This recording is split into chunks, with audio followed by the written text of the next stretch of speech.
জীবন পথের পাথেয় পর্ব ২। পূর্বকথা।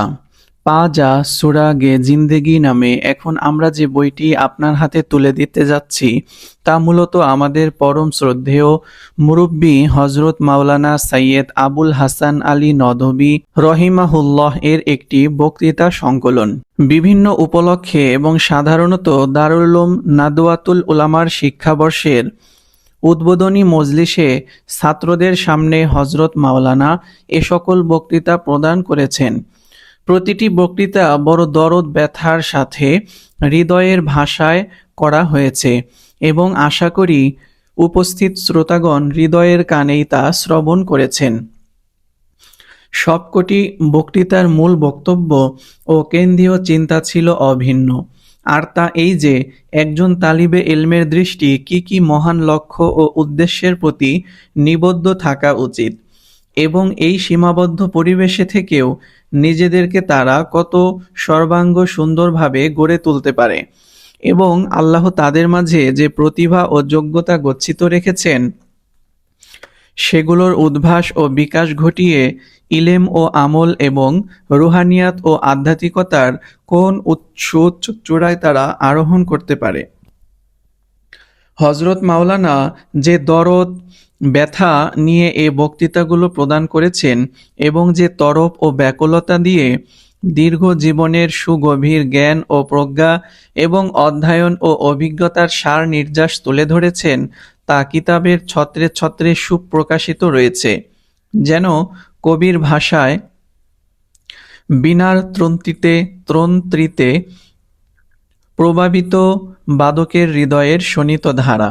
মুসলিম বিশ্বের অধঃপতন ও অবক্ষয়ের এ কঠিন সময়ে উলামায়ে উম্মতের কর্তব্য ও দায়-দায়িত্ব সম্পর্কে হযরত মাওলানার সুতীব্র অনুভূতি, সেই সঙ্গে কর্তব্য পালনে তাদের ব্যর্থতার কারণে তার সীমাহীন হৃদয় যন্ত্রণা, সর্বোপরি নাদওয়াতুল উলামার ব্যাপক বিস্তৃত ও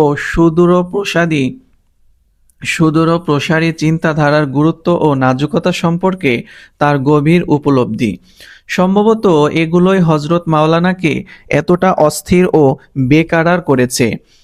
আর এক সুন্দর ভবিষ্যতের আশাবাদে উদ্বুদ্ধ হয়ে তিনি তার প্রিয় তালিবানে ইলমের সামনে সারা জীবনের জ্ঞান সম্পদ ও অভিজ্ঞতা সম্ভার পূর্ব ইখলাস ও আন্তরিকতার সাথে রেখে দিয়েছেন এবং ইলমি জিন্দেগির সুদীর্ঘ সাধনা ও গবেষণার পর যে সিদ্ধান্তে উপনীত হয়েছেন সেগুলোর সার নির্যাসও তাদের সামনে তুলে ধরেছেন, এ আশায় যে হয়তো কারো হৃদয় সমুদ্রে আলোড়ন ও তরঙ্গ জোয়ার সৃষ্টি হবে এবং উম্মাহর আগামী দিনের রাহবার হওয়ার সাধনায় সে আত্মনিয়োগ করবে। ইনশাআল্লাহ একটু পরেই একে একে সবকটি বক্তৃতা আপনার নজরে আসবে এবং অধ্যয়ন করে আপনি অবশ্যই পরিতৃপ্ত হবেন। কিন্তু বাস্তব সত্য এই যে বক্তব্যের আসল ভাব ও প্রভাব এবং বক্তার হৃদয়ের তাপ ও উত্তাপ কাগজের পাতা ও কালির হরফ থেকে অনুভব করা সম্ভব নয়, কেননা এর সম্পর্ক হলো বক্তা ও শ্রোতার জীবন্ত সান্নিধ্যের এবং দুই হৃদয়ের প্রত্যক্ষ সংযোগের সঙ্গে। পরে কালির আঁচড়ে কাগজে যা লেখা হয় তাতে হয়তো ছবি আসে কিন্তু প্রাণ আসে না, বক্তব্য আসে কিন্তু আবেদন আসে না, কিংবা যা আসে তা অতি সামান্য। তবে মুসলিম উম্মাহর অতীতের গৌরব, বর্তমানের হতাশা এবং ভবিষ্যতের প্রত্যাশার উপর যিনি তার কাব্যজগৎ নির্মাণ করেছেন সেই আল্লামা ইকবালের একটি কবিতা এখানে আমি উদ্ধৃত করব। তাতে যে ব্যাকুলতা ও অস্থিরতা, যে আকুতি ও মিনতি এবং যে দহন ও অন্তর্জ্বালার কথা বলা হয়েছে তা কিছুটা হলেও আমাদের হযরত মাওলানার হৃদয় জ্বালার প্রতিনিধিত্ব করে। কবিতাগুলো হচ্ছে: সাকি আবার পিয়ালা সেই শরাব মদিরা, তপ্ত ঠোঁটের ফাঁকে আবার তুলে ধরো সেই পেয়ালা। ইশক ও প্রেমের ডানা মেলে উড়াও আমাকে, লক্ষ কোটি জোনাকে বানিয়ে আমাকে আঁধারে দাও ছড়িয়ে। হৃদয়ের তরে বুদ্ধির দাসত্ব থেকে মুক্তি দাও, টগবগে তরুণদেরকে আদর্শ বানাও ঝিমিয়ে পড়া বুড়োদের। মিল্লাতের জীবন বৃক্ষের শাখা সজীব রয়েছে তোমারই করুণায়, তৌফিক দাও আবার উদ্দীপ্ত হওয়ার, আন্দোলিত হওয়ার। আলী মুর্তজার হৃদয় দাও, দাও সিদ্দিকে আকবরের দহন যন্ত্রণা, সেই তীর আবার বিদ্ধ হোক এই বুকে, সেই তামান্না আবার জাগ্রত করো এই দিলে। তোমার আসমানের তারারা আবার ঝলমল করুক, জমিনে তোমার রাত জাগা বান্দারা আবার ক্রন্দন করুক। তরুণদের দান করো হে খোদা হৃদয়ের ব্যথা, দান করো আমার প্রেমের দহন এবং দৃষ্টির ব্যাকুলতা।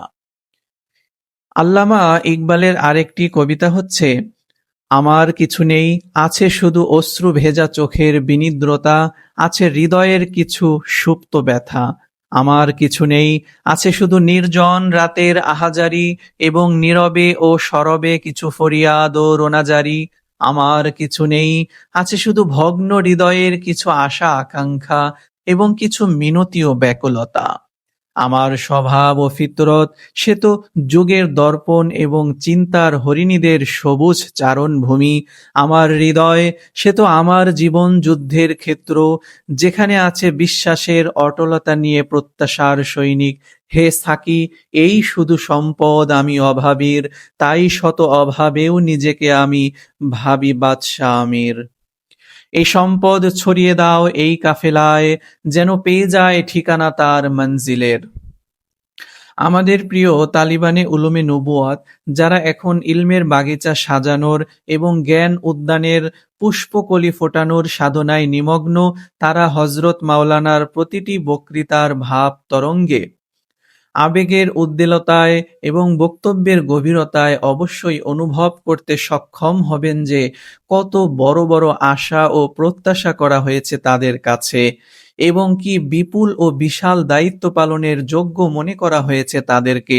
হৃদয়ের বদ্ধ দুয়ার খুলে দিয়ে জাগ্রত অনুভূতি নিয়ে যদি তারা এ বক্তৃতা সংকলন অধ্যয়ন করে, তাহলে তাদের মাঝে অফুরন্ত উদ্দীপনা সৃষ্টি হবে। মাদ্রাসার শিক্ষাজীবন থেকে কিছু অর্জন করে কর্মের অঙ্গনে প্রবেশ করার এবং দুনিয়া ইসলাম ও ওলামায়ে ইসলামের নাম রৌশন করার। মাদ্রাসার পরিচয় ও বৈশিষ্ট্য।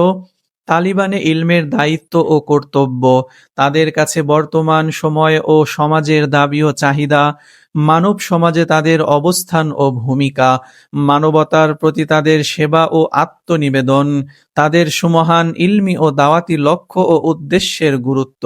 এই সব বিষয় যদি আমরা হৃদয়ঙ্গম করতে না পারি, তাহলে উলুমে নবুয়াতের তালিবানদের কাছে কওম ও মিল্লাতের কি আশা ও প্রত্যাশা এবং কি কামনা ও প্রার্থনা, সেটাও আমরা পূর্ণরূপে উপলব্ধি করতে পারব না। এ প্রসঙ্গে আমরা স্বয়ং হযরত মাওলানার একটি লিখিত বক্তৃতার উদ্ধৃতি তুলে ধরাই সঙ্গত মনে করি। মাদ্রাসাকে আমি মনে করি সবচেয়ে সুরক্ষিত ও শক্তিশালী কেন্দ্র, এবং গতি ও প্রগতির উচ্ছলতায় এবং উদ্যম ও প্রাণচাঞ্চল্যে পরিপূর্ণ একটি প্রতিষ্ঠান। এর এক প্রান্তের সংযোগ হল নবুয়তে মুহাম্মদীর সঙ্গে, অন্য প্রান্তের সংযোগ হল জীবন ও জগতের সাথে।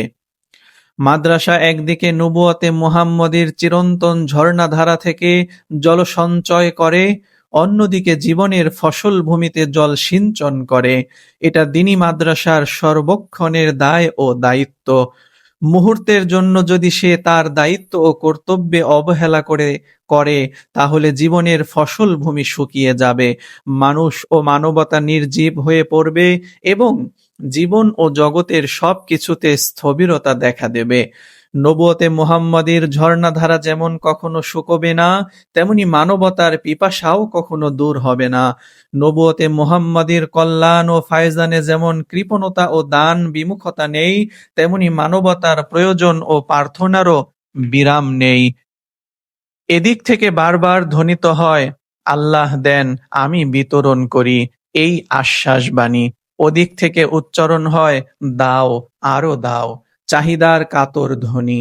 দুনিয়াতে মাদ্রাসার চেয়ে কর্মচঞ্চল ও ব্যস্ত সচল প্রতিষ্ঠান আর কি হতে পারে?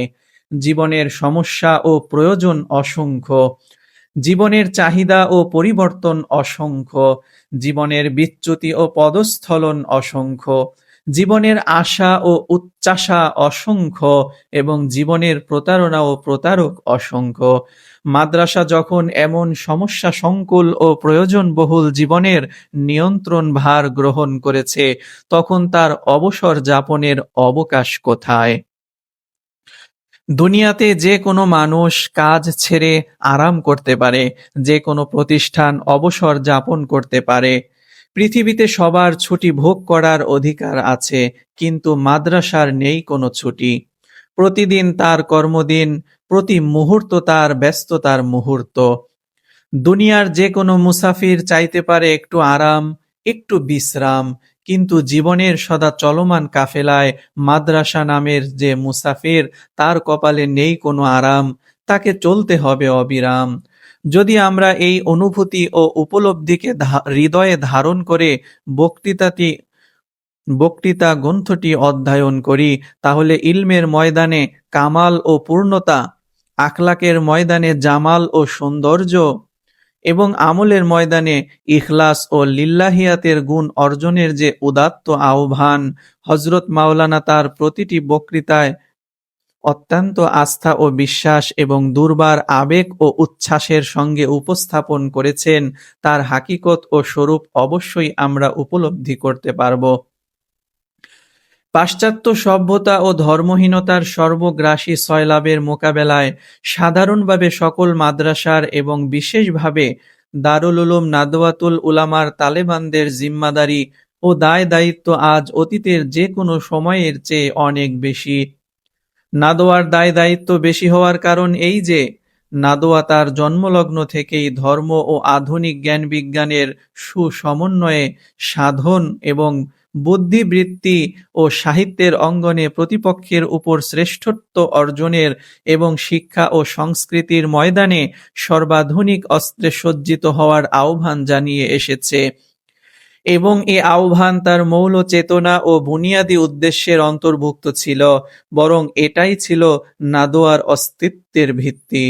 আজ এই নাজুক সময়ে আমরা যদি কল্পনার স্বর্গরাজ্যে বিচরণ করি কিংবা সাগর তীরের নীরব দর্শক সেজে দাঁড়িয়ে থাকি, তাহলে জ্ঞান ও বুদ্ধিবৃত্তি, সাহিত্য ও সংস্কৃতি এবং রাজনীতি ও শক্তির এই পৃথিবীতে কিছুতেই আমরা যোগ্যতার স্বাক্ষর রাখতে সক্ষম হব না। এজন্য আমাদের প্রয়োজন জাগ্রত হৃদয়ের, সুদৃঢ় ঈমান ও ইয়াকিনের, উন্নত আখলাক ও চরিত্রের, ইলমি ও বুদ্ধিবৃত্তিক গভীরতার এবং নিরবচ্ছিন্ন চেষ্টা সাধনা ও মেহনত মুজাহাদার। আর এ মহাপবিত্র দায়িত্ব ও কর্তব্য সুচারুরূপে পালন করতে পারে শুধু সেই সকল খোশনসিব ও সাহসী নওজোয়ান যাদের সিনায় রয়েছে ইলমে নবুয়তের নূর, যাদের বুকে রয়েছে সময়ের গতি বদলে দেওয়ার সাহস ও হিম্মত, যাদের ধমনীতে রয়েছে জীবনের চাঞ্চল্যে পরিপূর্ণ উষ্ণ রক্তের প্রবাহ, যাদের পদক্ষেপে রয়েছে অভিযাত্রীর অপরাজেয় আত্মবিশ্বাস, যাদের চোখের তারায় রয়েছে প্রতিজ্ঞা ও প্রত্যয়ের আলো এবং যাদের ললাটে জ্বলজ্বল করছে সৌভাগ্যের তারকা। বিভিন্ন রোগ ব্যাধিতে বিপর্যস্ত এবং সমস্যা ও সংকটে জর্জরিত আজকের মুসলিম বিশ্বের এমন সাহসী তরুণদেরই প্রয়োজন। যদি আমাদের মাদারেসের খোশনসিব তরুণ শিক্ষার্থীরা এই বুদ্ধিবৃত্তিক ও সাংস্কৃতিক মহাসংগ্রামের জন্য নিজেদেরকে প্রস্তুত করতে পারে, যদি পারে ইখলাস ও আত্মনিবেদন এবং আন্তরিক প্রচেষ্টা ও সুউচ্চ মনোবলের সঙ্গে তাদের ইলমি সফর ও জ্ঞান সাধনার সুদীর্ঘ শুভ অভিযাত্রা শুরু করতে, তাহলে আজ এই সীমাবদ্ধ উপায় উপকরণ এবং সংখ্যাল্পতা ও দুর্বল যোগ্যতা সত্ত্বেও এমন অসাধারণ গায়বী মদদ নেমে আসতে পারে এবং এমন বিস্ময়কর পরিবর্তন ঘটতে পারে এবং ইলমি সৌভাগ্যের এমন রাজপথ তাদের সামনে খুলে যেতে পারে, বর্তমান অবস্থায় যা কল্পনা করাও সহজ নয়। এ গ্রন্থের ভূমিকা লেখক হিসাবে আমার সৌভাগ্য এই যে, আলোচ্য সংকলনের অধিকাংশ বক্তৃতায় উপস্থিত থাকার সুযোগ আমার হয়েছিল। নিজের চোখে আমি দেখেছি বক্তার ভাব উদ্দীপনা ও আবেগ উদ্বেলতা, নিজের কানে আমি শুনেছি বক্তৃতার তরঙ্গময়তা ও শব্দের কল্লোলতা। সর্বোপরি আমি হৃদয় দিয়ে উপলব্ধি করেছি বক্তব্যের মর্ম গভীরতা এবং চিন্তার ব্যাপ্তি ও প্রসারতা। আলোচ্য সংকলনের অধিকাংশ বক্তৃতা নাদোয়া থেকে প্রকাশিত, পাক্ষিক তামিরে হায়াতে প্রকাশিত হয়েছে।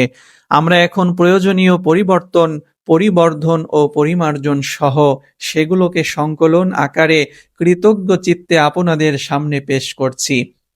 সংকলনের দুটি বক্তৃতা দারুল উলুম দেওবন্দের দুটি ছাত্র শিক্ষক মজলিসে পঠিত হয়েছিল। একটি হলো তালিবানে ইলমের দায়িত্ব ও কর্তব্য। এটি হযরত মাওলানার শ্রেষ্ঠ আবেদনপূর্ণ ও মর্মস্পর্শী রচনারূপে পরিগণিত। দ্বিতীয়টির নাম আধুনিক যুগের চ্যালেঞ্জ ও তার জবাব। শেষ দিকে আরও দুটি ভাষণ সংযুক্ত হয়েছে, যা হযরত মাওলানা যথাক্রমে জামিয়া রহমানিয়া মুঙ্গের এর এক ছাত্র শিক্ষক সমাবেশে এবং জামিয়াতুল হেদায়েত জয়পুরে ভিত্তিপ্রস্তর অনুষ্ঠানে প্রদান করেছিলেন। এভাবে সংকলন গ্রন্থটি মানে ও পরিমাণে যথেষ্ট সমৃদ্ধ হয়ে উঠেছে। যাই হোক, এই বিনীত ভূমিকার মাধ্যমে আলোচ্য মহামূল্যবান বক্তৃতা সংকলনটি পাজা সুরাগে জিন্দেগি নামে দারুল উলুম নাদওয়াতুল উলামা এবং উপমহাদেশের সকল দ্বীনি মাদ্রাসার তালিবানের খিদমতে পেশ করা হলো। আল্লাহ করুন তারা যেন এটিকে জীবনের মূল্যবান পাথেয় ও আলোর মিনার রূপে গ্রহণ করেন এবং নিজেদের দায়িত্ব ও কর্তব্য পূর্ণরূপে উপলব্ধি করতে ও পালন করতে পারেন। আল্লাহুম্মা আমিন। মুহাম্মদ আল হাসানি, গেইন রোড, লখনৌ, 11ই জুমাদাল আখিরা, 1399 হিজরি, 8ই মে 1979 খ্রিস্টাব্দ। প্রিয় দর্শক, আমাদের এই অডিও বুকগুলো যদি আপনাদের ভালো লেগে থাকে তাহলে অবশ্যই আমাদের চ্যানেলটিকে সাবস্ক্রাইব করবেন, ভিডিওতে একটি লাইক দিবেন, আপনার মতামত কমেন্ট বক্সে লিখতে ভুলবেন না। সবাই ভালো থাকবেন। আসসালামু আলাইকুম ওয়া রাহমাতুল্লাহি ওয়া বারাকাতুহু।